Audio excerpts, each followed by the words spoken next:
গোল গলা, খুবই সুন্দর একটা গলা, তাই না? খুবই স্ট্যান্ডার্ড একটা গলা। কিন্তু এই গলাটা আমরা কজন পারি? পারি তো সবাই, কিন্তু পারফেক্টভাবে কি পারি? চলুন আজকে আপনাদেরকে এই গলাটার পারফেক্ট কাটিং স্কিল করে দেখাবো। গোল গলা কাটিং করার কিন্তু সুন্দর কিছু নিয়ম আছে, যেভাবে কাটলে আপনি একদম পারফেক্টভাবে বানাতে পারবেন। কাটবে, পড়ে যাবে না, বড় হবে না, গলার বডির সাথে যে শেপটা সেটা একদম সুন্দর এবং আকর্ষণীয় হবে। যে কোনো জামাই কিন্তু গোল গলার খুবই প্রয়োজন।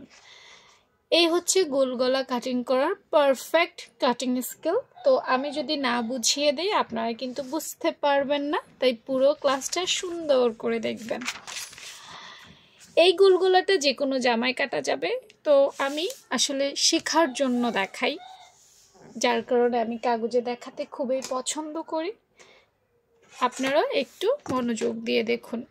আচ্ছা, গোল গলাটা আজকে আমি একটা সাইজ দিয়ে কেটে দেখাবো, এবং এইটা আমি একটা কাপড়ের মেজারমেন্টে দেখাবো, মানে এটা একটা কাপড়ে কিভাবে কাটিং করবেন সেইটা দেখাবো। আজকের মেজারমেন্ট হবে 34 সাইজের আপুদের জন্য। কত? 34 সাইজের যেসব আপুরা একটা মাপ নেবেন তাদের জন্য। চলুন 34 সাইজের মাপের জন্য দেখুন আমার স্কেলে কিন্তু এই অংশটুকু বাড়তি আছে, এগুলো বাদ দিয়ে আমরা ধরবো। 34 সাইজের আপুরা অবশ্যই 5 থেকে 2.5 ইঞ্চি নেবেন। এই দেখুন 1 2 2.5, দেখেছেন? হ্যাঁ, 2.5 ইঞ্চি নেবেন 5 থেকে। নিচেও আমি দেখিয়ে দিচ্ছি, সোজা সোজা নিচেও 2.5 ইঞ্চিতে একটা দাগ দিবেন, তাহলে আমাদের দাগ দেওয়াটা খুবই সুন্দর হবে। সেজন্য এই যে দিয়ে দিলাম সুন্দর করে সোজা করে, হ্যাঁ, একদম 2.5 2.5। এরপর যেটা করব, লম্বাই নিব। 34 সাইজের আপুরা কিন্তু খুব একটা কি হয় না। দেখুন এখানে মেজারমেন্ট নেওয়ার কাছে কিছু সতর্কতা আছে, যেটা হচ্ছে যে 34 সাইজের আপুরা চাইলেই 5 ইঞ্চিতে সুন্দর করে একটা মেজারমেন্ট নিতে পারে, 5 ইঞ্চিতে। কিন্তু এখানে তারপরেও কিছু কথা থেকে যায়। কথাটা হচ্ছে যে যদি 34 সাইজের আপুদের মধ্যে কেউ একটু খাটো থাকেন, আছে না, একটু বেটে হয়, উচ্চতায় কম হয়, তারা 5.5 নেবেন।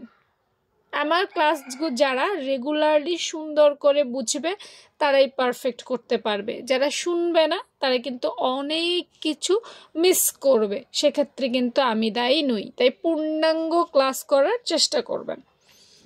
আবারও বলছি, যারা একটু খাটো আছেন, বেটে আছেন, উচ্চতায় কম আছেন, তারা 5.5 নেবেন, হ্যাঁ, আর নাইলে 5 ইজ পারফেক্ট।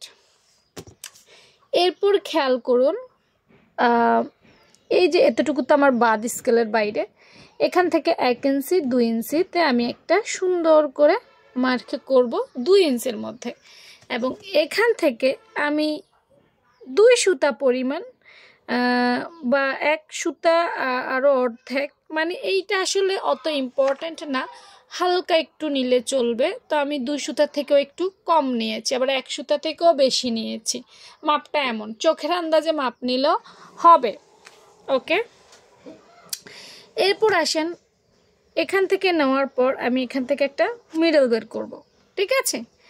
মিডল বের করে আমি যেটা করব, 1 ইঞ্চি, খেয়াল করুন, এই যে এখান থেকে এখানে 1 ইঞ্চির মধ্যে আমি একটা দাগ দিব, 1 ইঞ্চি, হ্যাঁ, বেশিও না কমও না, বেশিও দেওয়া যাবে না কমও দেওয়া যাবে না।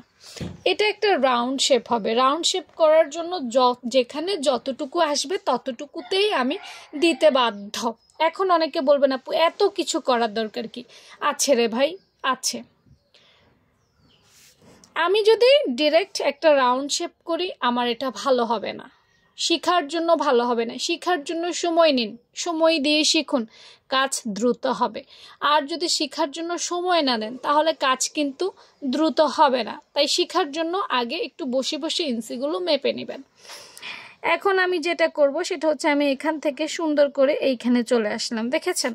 আবার এখান থেকে আমি এখানে চলে আসব, মানে আমার জন্য এখন এটা ব্যাপারটা ভালো হলো না? চলতে গিয়ে আমি কিছু সহায়তা পেলাম। আমি যদি ডিরেক্ট যেতাম সহায়তা পেতাম না, কিন্তু এখন আমি এইখান থেকে এখানে আসলাম, এখান থেকে এখানে আসলাম, কি হলো? আমার জন্য ভালো হলো।